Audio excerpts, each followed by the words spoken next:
Do you want to be a leader with unwavering confidence who gets people to follow your goal without question? What if the timeless wisdom of a famous samurai holds the key to becoming a strong, inspiring leader? Find out how the teachings of Miyamoto Musashi can change the way you lead and inspire others like never before in this video. Step 1. Catch people doing right. Many leaders waste time telling people what's wrong, instead of focusing on fixing and giving advice. Musashi, a renowned martial artist, would have advised paying attention to what's working and perfecting his own skills. This principle applies to leadership, as people want to be noticed and appreciated, not just by praise. By recording effort and results, leaders show care for people and encourage them to do what's right. Musashi's approach to leadership is to train hard and do the right things repeatedly until they became natural to him. As a leader, remember that what you praise grows. Instead of waiting for big wins, do something brave, creative, or kind every once in a while and say it out loud. People feel strong when they know they are seen, and those who are strong do amazing things. So, leaders should focus on noticing and appreciating their team members, not just praising them for their efforts. By doing so, they can inspire their team to do the same. Step 2. Share before what? In Musashi's mind, purpose was the most important thing. He only swung his sword when there was a reason to. Every movement was planned. Every move had a reason. It's important to know why something is important before you know what. Too many leaders start by telling people what to do. Finish that. Do what this says. But orders don't make people want to do something. Reason does. People give their best effort not because they have to, but because they want to when they know why something is important, like why the goal is important or how their work fits into the bigger picture. It's the difference between following the rules and being committed. Say, our client is counting on us to launch their product on time, instead of, we need to meet this deadline. It's risky for their business and image. With that one reason, a job becomes a goal. Musashi practiced to learn the way, not just how to fight. He fought for a reason, not out of ego. Why he does what he does becomes clearer as he digs deeper. Leaders need to follow suit. Every time you give someone instructions, link them to a goal. What are we coming up with? Why do we need to change this? What makes this important enough for us to do? People are more resourceful, involved, and strong when they know why things happen. The goal is important to them, so problems don't stop them. Instead, they drive them. So don't just give chores, give them thought. Because a team that is full of drive and purpose will always do better than one that just does what it's told.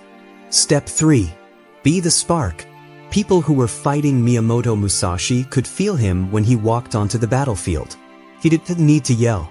He didn't need to show what he could do. His determination, hard work, and energy were what set the tone. As a boss, that's your job. Before you can inspire others, you have to get yourself going. What you feel, how you feel, and how confident you are all affects the people around you. If you come into a place irritated, angry, or distracted, your team will do the same. But if you walk in with clarity, confidence, and a clear goal, people will lean in. They can feel it, and they do what you say. Being loud doesn't mean you're the spark. In this case, it means being clear and sound. Begin your day with a plan. Pick your own mood, don't let other people do it for you. Show up every time. Show that you are the most stable person in the room. Love what you're building with all your heart. Let your idea shine on other people. He trained not only with his sword, but also with his mind. He got his mind ready for every task. He wasn't just physically smart. His emotions and spirit were also in sync. You have to train your state to lead with trust. Be the kind of person whose presence makes others feel better by getting inspired from the inside out. Don't wait for other people to start the fire. Be the fire. Your energy makes people feel good. And when you have a burning desire, bravery, and faith, other people will catch fire. Step 4. Tell stories, not lectures. No one likes being told what to do. People don't just follow directions or facts. Stories get their attention.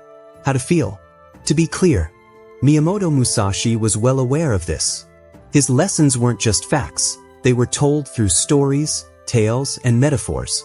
He taught the way of the sword by showing how to do things, not just telling them.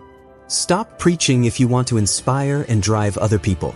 Start telling stories. Stories bring people together. They don't use logic, they get right to the heart of things. You let other people into your life when you tell them a story about a problem you solved, a lesson you learned, or a moment that changed you. I've been there, you say. I get it. This is what helped me move forward. It makes you more likable as a boss. It makes you real.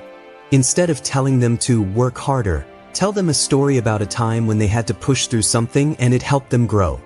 Instead of telling people not to make mistakes, tell them a story about a mistake that led to a big change. Stories from the past, like those about Musashi's life, can still move people deeply.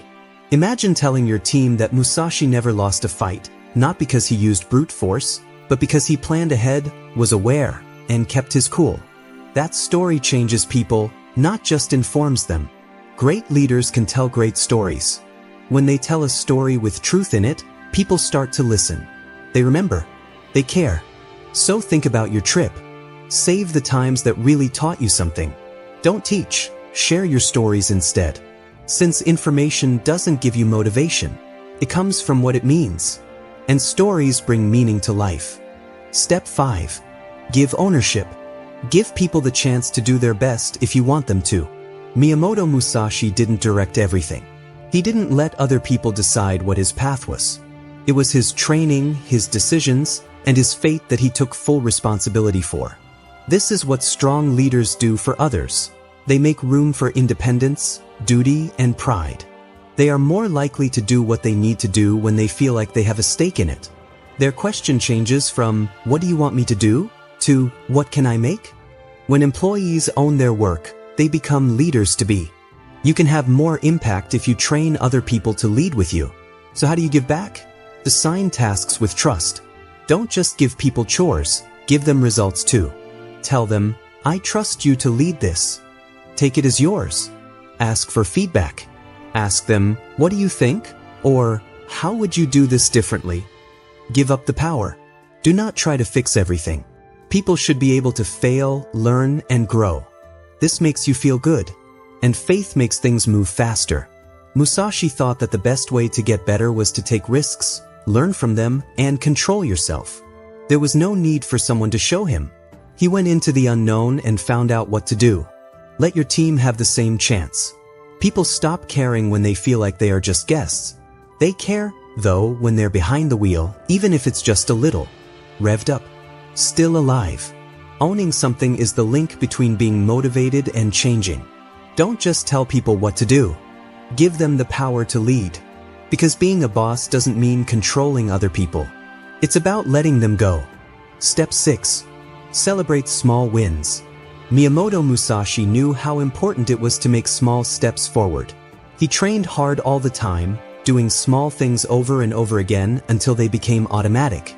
Every step forward, no matter how small, helped them get better. As a boss, one of the best ways to get people excited and motivated is to celebrate small wins. We often get so caught up in big goals or the end result that we forget to celebrate the little wins that help us get there. But it's important to have small wins. They pick up speed. They give you a sense of accomplishment and keep you going. It sends a clear message that growth is important, that hard work pays off, and that every step forward is important. This small action has a huge effect on how a team works together. It raises morale by showing respect for the work that is done every day. Making people feel like they can succeed boosts their confidence. It helps you keep going when things get hard and the end goal seems far away. Musashi didn't just use one strike to win a fight. He used a number of precise, well-timed moves. Every small win in a fight paved the way for the big win. At talks or check-ins, let people know that you're seeing progress. Send personal messages or shout-outs to people who have done great things. Get everyone on the team to talk about their wins, no matter how small. During celebrations, tell everyone of the bigger picture and how their small actions fit into it. Celebration doesn't have to mean a lot of noise. It means real appreciation that keeps the fire going. Picture how much more energetic and driven your team will be if they know that you appreciate all of their hard work. Remember that being a boss isn't just about getting things done, it's also about building people up. And enjoying small wins is an easy but powerful way to build faith, strength, and happiness. To start celebrating growth every day, start to see it.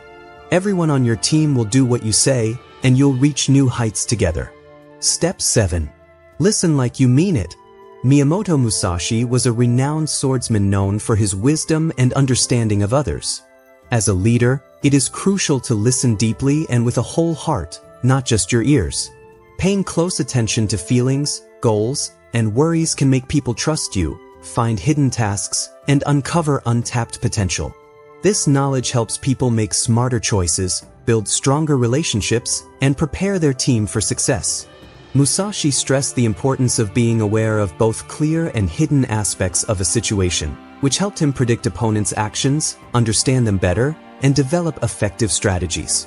A leader who listens knows their team's fears, hopes, and thoughts, enabling them to make smarter choices and build stronger relationships. To effectively listen, pay full attention, avoid confusion, and ask open-ended questions. Rephrase what you hear to ensure understanding. Validate your feelings, even if you disagree with them.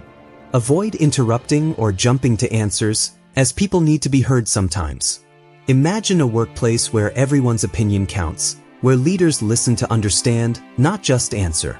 This creates a culture that fosters creativity, loyalty, and self-assurance.